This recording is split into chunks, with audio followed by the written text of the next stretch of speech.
శ్రీమాత్రే నమః. గురుబ్రహ్మ గురుర్విష్ణు గురుదేవో మహేశ్వరః. గురుస్సాక్షాత్ పరబ్రహ్మ తస్మై శ్రీ గురవే నమః.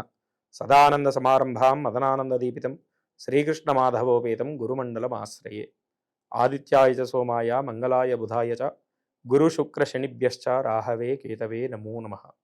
శ్రీ మహాగణాధిపతే నమః. శ్రీ మహాసరస్వత్యే నమః. శ్రీ గురుభ్యో నమః. ప్రేక్షకులకు స్వాగతం. తర్వాత వృశ్చిక రాశి. ఈ వృశ్చిక రాశి వారికి ఈ డిసెంబర్ నెల మిశ్రమ ఫలితాలు గోచరిస్తున్నాయి. ఈ వృశ్చిక రాశి వారికి కుటుంబ కలహాలు ఎక్కువగా ఉండేటువంటి అవకాశం ఎక్కువగా ఉంటుంది. మందబుద్ధి, ఎప్పుడూ ఏదో పరధ్యాసగా ఆలోచిస్తూ ఉంటారు.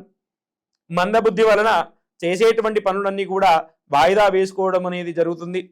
వృత్తి వ్యాపారంలో కూడా తీవ్రమైనటువంటి నష్టం వాటిల్లేటువంటి అవకాశం ఎక్కువగా ఉంటుంది. ఉద్యోగస్తులకు కూడా ఇబ్బందికరమైనటువంటి సమయమని చెప్పవచ్చు. వ్యాపారస్తులకు నష్టం వాటిల్లేటువంటి అవకాశం ఎక్కువగా ఉంటుంది.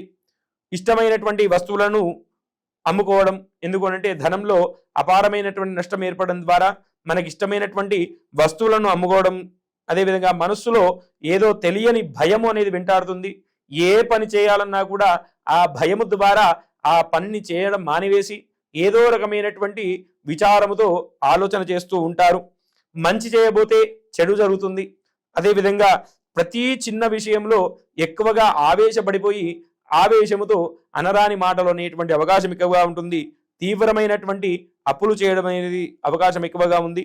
ఆ అప్పులు ఇచ్చిన వారితో తీవ్రమైనటువంటి ఘర్షణ కూడా చేసేటువంటి అవకాశం ఎక్కువగా ఉంటుంది. వీరు పచ్చ అనేటువంటి రత్నాన్ని ధరించి, అదేవిధంగా రుణానికి సంబంధించి రుణ విమోచన అంగారక స్తోత్రము అని ఉంటుంది. ఆ స్తోత్ర పారాయణ చేయడము, అదేవిధంగా ఆదిత్య హృదయ పారాయణ చేయడం ద్వారా వీరికి మంచి ఫలితాలు కలిగేటువంటి అవకాశం ఎక్కువగా ఉంటుంది.